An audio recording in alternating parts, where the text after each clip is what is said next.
AFTV DT, what did you make of it? That was definitely a game of two halves. The first half, with a lot of the young players, were pretty poor, to be honest. And the second half, a lot better. We should really have won the game. We had loads of chances in the second half to win it. Yeah, I think maybe the exploits of America has come back to some of those players. I think that's why a lot of them were rested and left at home.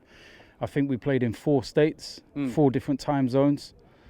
So it will take it out on you eventually. It was a nice event to be at, given everything behind it with 100 years and everything else. Yeah, I didn't even realise that until I got here, and then I saw all the flags and saw a full house and everything, and then like they gave away these free programmes. You know, 100 years of Angers and that. So it was a good event to be at, and you know, poor in the first half, as I said, but a lot brighter in the second half, and Reece Nelson getting on the score sheet. Yeah, it's good for him. I think that's his first goal in pre-season. He's a player that's knocking on the door, same as Joe Willock. But I think a lot of the youngsters, you can tell that they're not quite ready. But pre-season's about them gaining experience. Maybe some of them might get a little bit more in the Carabao Cup, maybe the Europa League.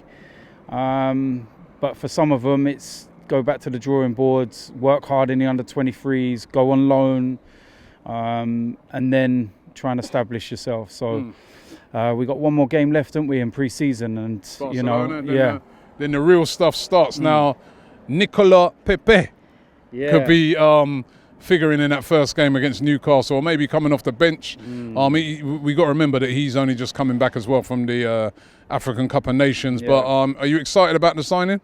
Of course I'm excited. It's about time we started making these kind of signings. That's why we moved to the Emirates in the first place, to make these kind of signings. We're still a few years away from being where we want to be. I'm not stupid enough to think that one signing is going to win us the league and everything else. But this is the start. We've got a platform in place. We've got some good players there already, some quality players with our attack. But defensively, my theory why we haven't gone and got anyone yet is because the defensive market is really, really dry. You know, you look at Manchester United, they're looking at paying £80 million for Harry Maguire. He's gone for more than De Ligt. Sorry, he's not better than De Ligt, is he? So I think that the market for defenders is really tough. But ain't there something, there's got to be a couple out there that's going to be better than what we got at the moment? Because, again, in that first half, look at their goal. I mean, I know there was a lot of young players out there. That was way too easy, wasn't it? It is, and it's the story of Arsenal. And, you know, they had a goal disallowed as well from a ball in the box. And it's our Achilles heel, and it will come back and bite us in the arse big time in the Premier League, because the levels in the Premier League are different levels, with all due respect to the team that we're playing today. And I'd go all out, and I want to get Upamecano. From RB Leipzig? Him or Konate. Both of them from Leipzig, either one of them. Still both very young though, innit? I mean, we've just gone out, we've got this guy Saliba who will come in next year, but don't you think that Arsenal need maybe a bit of experience in that team as well, a bit of leadership? I know where you're going with this, and you're going with Mtiti. And I'm not even going with any player in particular. I'm just saying that, you know, I just look on it and say to myself, there's probably defenders there that they're talented, but they need somebody to just, you know, say to them, yo, mate, stand there, or don't bomb off straight. I mean, just chill. You say that, and the experienced one is Socrates. But what he would need is someone next to him that hasn't... Yeah, but he can be rash as well. I know he can be rash at times, but it doesn't help when you've got clowns around you. You know, I think getting Tierney over the line will be a massive help. Nacho Monreal, like I said to you in the game after the Emirates Cup, he's good as a second choice left back. He's not first choice. Get Tierney over the line, go out there, get rid of the likes of Jenkinson, Mustafi, El Neni, these kind of players, put the money together. Chambers, do you keep it? I mean, again, looked a bit...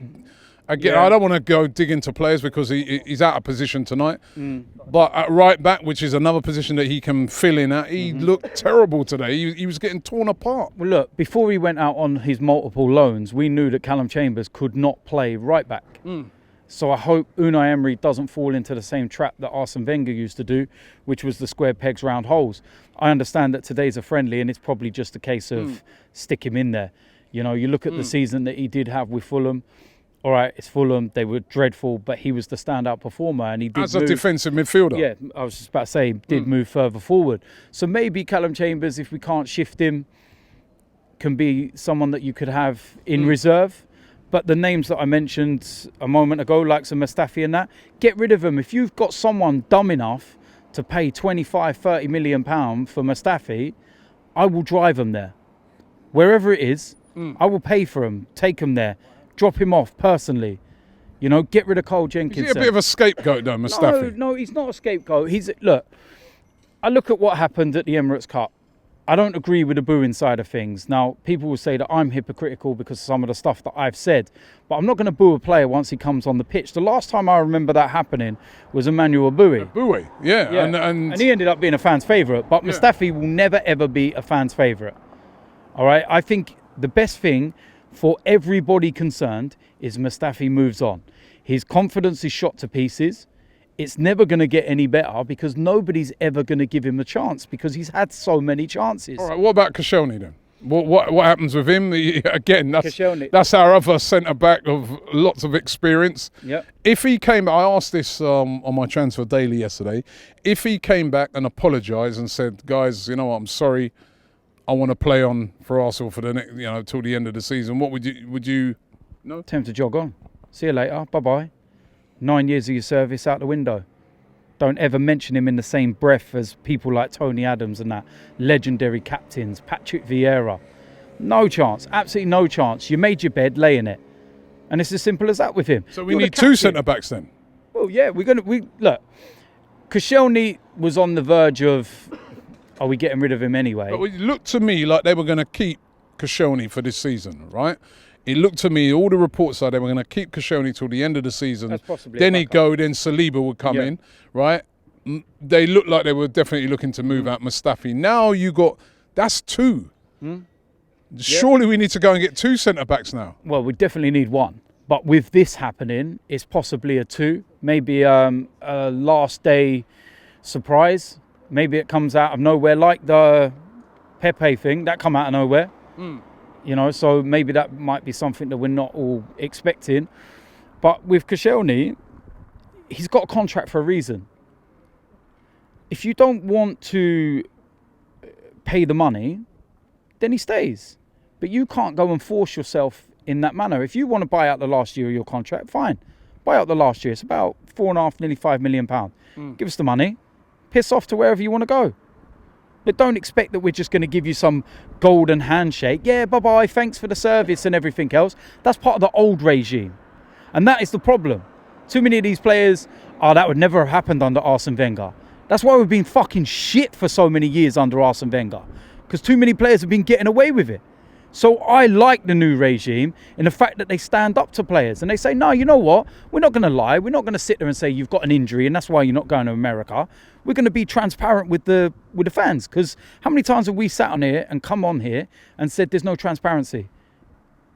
So for once, they're actually doing what we're asking them to do. Good on them. So give us the money or go and rot in the under-23s. And finally, as I've been asking a lot of these guys that we've spoken to tonight, at present, without the defenders brought in, right, and we're hopeful that, Tierney and surely they're seeing what we're seeing. Surely they'll buy a centre-back. Let's just say they're bringing Tierney and a centre-back. Yeah. Where do you think we'll finish this season? Minimum, I want top three. If we bring those additions in. If we're spending 70+ million on Pepe, we've already got Aubameyang, Lacazette, Ozil, Sabaya. We've got some serious talent. And if you go and add the additions as well in defence, minimum top three. We were one game away from that position last season. You think if we'd have just won against Brighton or Crystal Palace or one of those, we would have finished third. So if we make those additions, top three. If we don't make those additions, we'll be scraping around fourth or fifth.